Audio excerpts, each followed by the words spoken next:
Seorang anak perempuan usia 10 tahun datang ke praktek dokter anak ditemani ibunya dengan keluhan anaknya demam dan mengeluh sakit pada perut. Pada pemeriksaan, terlihat anak kesakitan dan memegang perut bagian kanan bawah. Ini merupakan ciri khas dari usus buntu atau appendicitis. Apa itu usus buntu? Bagaimana mekanisme terjadinya usus buntu? Bagaimana kita mengenali gejala usus buntu pada anak? Yuk kita cari tahu, tanya kepada ahlinya. Tonton video ini sampai tuntas, jangan skip, agar didapatkan informasi yang lengkap. Usus buntu atau nama lainnya umbai cacing, seperti terlihat pada gambar, bila mengalami proses infeksi atau peradangan, maka kita mengenalnya sebagai appendicitis. Bagaimana mekanisme terjadinya appendicitis pada anak? Peradangan dari usus buntu dimulai dengan adanya infeksi virus atau fekolit. Fekolit ini adalah tinja yang mengeras.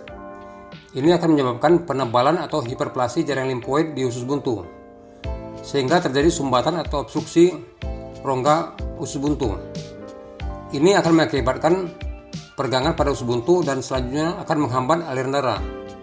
Bila ini berlanjut, dapat terjadi nekrosis atau kematian jaringan dan perforasi atau jebolnya usus.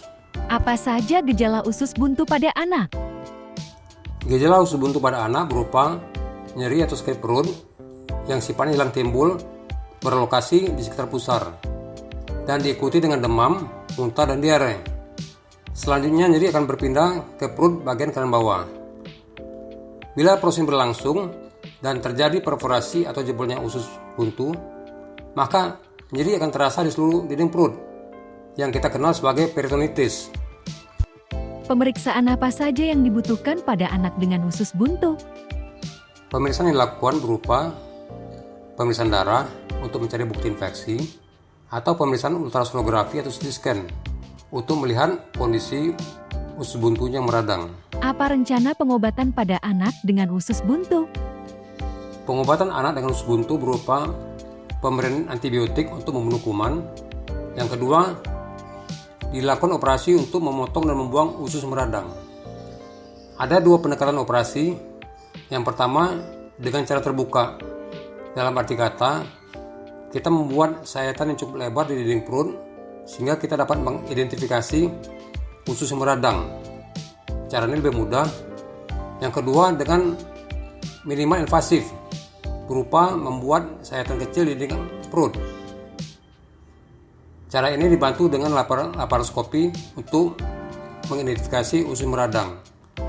Cara minimal invasif ini cara yang cukup rumit, tetapi mempunyai efek samping lebih kecil dibanding cara terbuka. Apa saja komplikasi setelah dilakukan operasi usus buntu pada anak? Dengan semakin majunya teknik operasi dan penemuan obat-obat baru, komplikasi operasi pada usus buntu makin berkurang. Komplikasi dapat berupa infeksi di lokal operasi, karena usus merupakan daerah yang kotor, banyak mengandung kuman dan tempat tinja. Komplikasi kedua berupa obstruksi usus pasca operasi. Dan yang ketiga, terbentuk fistel atau saluran dari usus ke kulit yang kita kenal sebagai fistula enterocutaneous. Setelah menonton video ini, diharapkan ayah dan bunda dapat mengenal kegawatan pada anak berupa peradangan pada usus buntu. Jangan lupa subscribe, like, dan share ya.